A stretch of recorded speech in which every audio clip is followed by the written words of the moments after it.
आखिर कौन थे हनुमान जी को हराने वाले 3 शक्तिशाली योद्धा? नंबर 1 पर मौजूद योद्धा तो देवताओं से भी अधिक शक्तिशाली था। हनुमान जी जिनकी शक्ति मात्र से ही बड़े से बड़े योद्धा घुटने टेक देते हैं, जिनके पराक्रम और अद्वितीय बल की कहानियां हम सब ने अनगिनत बार सुनी है। कहते हैं महादेव के अंशावतार हनुमान जी बहुत शक्तिशाली थे, जिन्हें हरा पाना नामुमकिन था। लेकिन ऐसे ही कुछ दुर्लभ अवसर आए जब महाबली हनुमान जी को भी हार स्वीकार करने पर विवश किया गया। तो आखिर कौन थे वह 3 योद्धा जिन्होंने इस असंभव कार्य को संभव कर दिखाया? क्या यह हनुमान जी की हार थी या उनकी अद्भुत विनम्रता और रणनीति का प्रमाण? क्या हनुमान जी अपनी मर्जी से हारे थे? चलिए विस्तार से जानते हैं। आखिर कौन थे वह 3 योद्धा जो हनुमान जी पर हावी हो गए?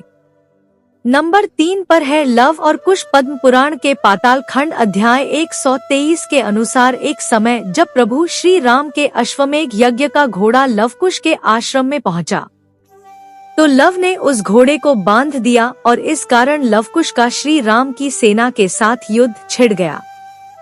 कहते हैं उसी युद्ध के दौरान कुश और शत्रुघ्न जी का आपस में मुकाबला हुआ और उस समय कुश ने अपने बाणों द्वारा शत्रुघ्न जी को पराजित कर उन्हें मूर्छित कर दिया।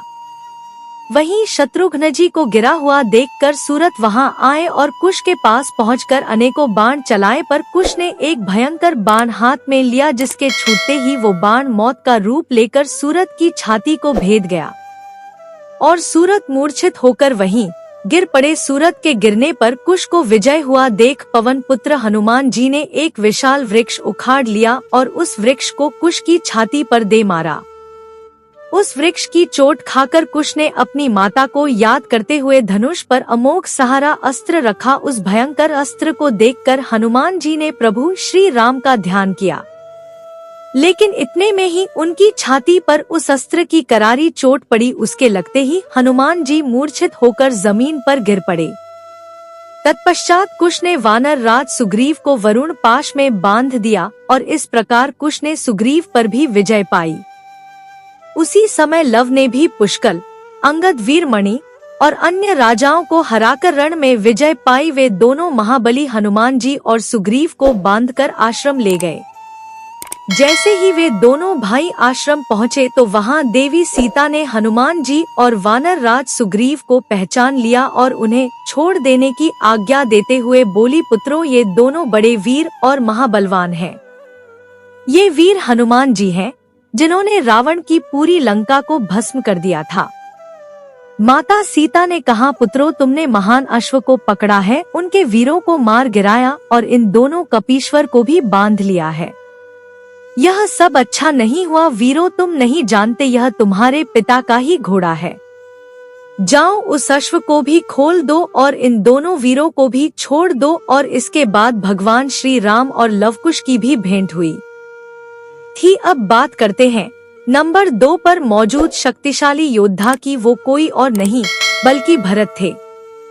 रामचरितमानस लंका कांड अध्याय 180 के अनुसार जब लक्ष्मण जी को रावण के पुत्र इंद्रजीत ने गंभीर रूप से घायल कर दिया था, तब उनके उपचार के लिए संजीवनी बूटी की आवश्यकता पड़ी। हनुमान जी हिमालय से संजीवनी बूटी लाने गए, लेकिन उचित जड़ी बूटी की पहचान न कर पाने के कारण उस संपूर्ण पर्वत को ही उठा लाए। जब वह पर्वत लेकर आकाश मार्ग से अयोध्या के ऊपर से उड़ रहे थे, तब भरत ने उन्हें राक्षस समझकर उन पर बाण चला दिया। बाण लगते ही हनुमान जी राम राम का उच्चारण करते हुए मूर्छित होकर पृथ्वी पर गिर पड़े। राम नाम सुनकर भरत जी हनुमान जी के पास आए और हनुमान जी को जगाने का प्रयास किया, लेकिन वह फिर भी नहीं जागे। यह देखकर भरत जी का मुख उदास हो गया और तभी वह मन से बोल पड़े, यदि रघुनाथ जी मुझ पर प्रसन्न हो तो यह वानर पीड़ा से रहित हो जाए। और यह वचन सुनते ही हनुमान जी श्री राम की जय कहते हुए उठकर बैठ गए। तब भरत जी ने हनुमान जी को हृदय से लगा लिया। इसके बाद जब हनुमान जी से उन्हें सारा वृतांत ज्ञात हुआ तो भरत जी और भी ज्यादा विचलित और दुखी हो गए। उन्हें तब बहुत बड़ा पश्चाताप हुआ। तब मन में धीरज धरकर भरत जी हनुमान जी से बोले, हनुमान तुमको जाने में देरी होगी और सवेरा होते ही काम बिगड़ जाएगा, इसीलिए आप पर्वत सहित मेरे बाण पर चढ़ जाओ, मैं आपको वहां भेज दूंगा जहां श्री राम है। भरत की बात सुनकर एक बार तो हनुमान जी के मन में भी अभिमान उत्पन्न हुआ कि मेरे बोझ से बाण कैसे चलेगा, किंतु फिर श्री राम के प्रभाव का विचार करके वो भरत जी के चरणों की वंदना करके हाथ जोड़कर बोले, हे नाथ, मैं आपको हृदय में रखकर तुरंत चला जाऊंगा। ऐसा कहकर आज्ञा पाकर हनुमान जी वहां से प्रस्थान कर गए। और इसके बाद तो आप जानते ही हैं कि किस तरह हनुमान जी ने लक्ष्मण जी की जान बचाई।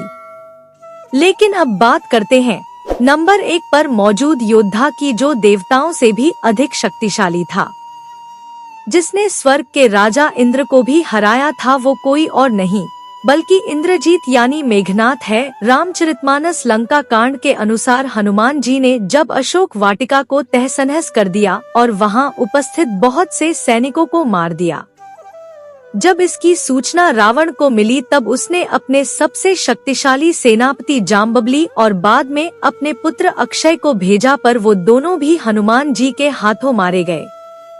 इसके बाद रावण ने अपने शक्तिशाली पुत्र मेघनाथ को अशोक वाटिका में भेजा। अब दोनों अति वेगवान महाबली हनुमान जी और रावण पुत्र इंद्रजीत आमने सामने थे। मेघनाथ ने हनुमान जी पर कई सारे शक्तिशाली तीरों की वर्षा कर दी, पर हनुमान जी की गति बाणों से भी अधिक तेज थी और अपने शरीर को इच्छा अनुसार ढाल लेने की वजह से कोई भी बाण उनके शरीर को भेद नहीं पाया और वह सभी बाणों से बच निकल गए। इसके बाद मेघनाथ ने अपनी सारी मायावी शक्ति, अपनी तांत्रिक विद्या और अपने सारे अस्त्र शस्त्र उन पर चलाकर देख लिए, पर सब विफल हो गए।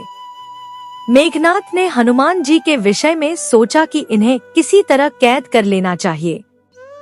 फिर तो मेघनाथ ने हनुमान जी को लक्ष्य कर अपने धनुष पर ब्रह्मा जी के द्वारा दिया हुआ ब्रह्मास्त्र का संधान किया और उस अस्त्र से हनुमान जी को बांध लिया। मेघनाथ द्वारा उस अस्त्र से बांध लिए जाने पर हनुमान जी पृथ्वी पर गिर पड़े। उस ब्रह्मास्त्र को देखकर हनुमान जी को पितामह ब्रह्मा से मिले हुए वरदान की याद आ गई, जिसके अनुसार ब्रह्मा जी ने उन्हें वर दिया था कि मेरा अस्त्र कभी तुम्हारा बाल भी बांका नहीं कर पाएगा। फिर हनुमान जी सोचने लगे कि मुझे भगवान ब्रह्मा के सम्मान में इस अस्त्र बंधन का अनुसरण करना चाहिए, इसीलिए हनुमान जी ने अपने आप को उस अस्त्र से बंधा रहने दिया।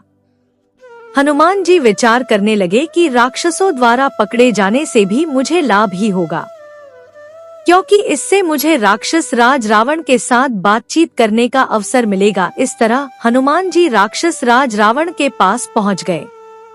कई लोग यह मानते हैं कि मेघनाथ ने हनुमान जी को पराजित कर दिया, पर अगर आप वाल्मीकि रामायण के इस वृतांत को पढ़ेंगे तो जानेंगे कि हनुमान जी को मेघनाथ का कोई भी अस्त्र बांध नहीं पाया था।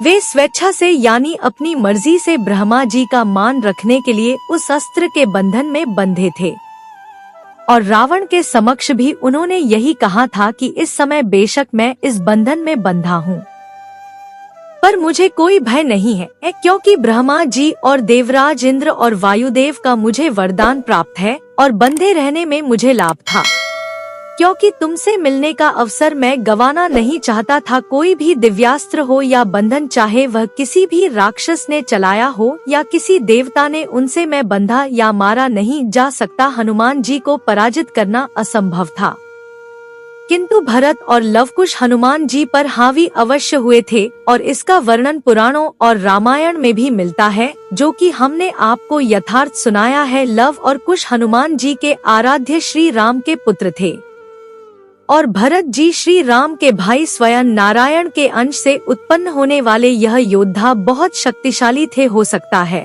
कि उनके सम्मानवश हनुमान जी झुके हो। बाकी आपका क्या मानना है? क्या सचमुच इन तीनों ने ही हनुमान जी को हराया था? आपके क्या विचार हैं?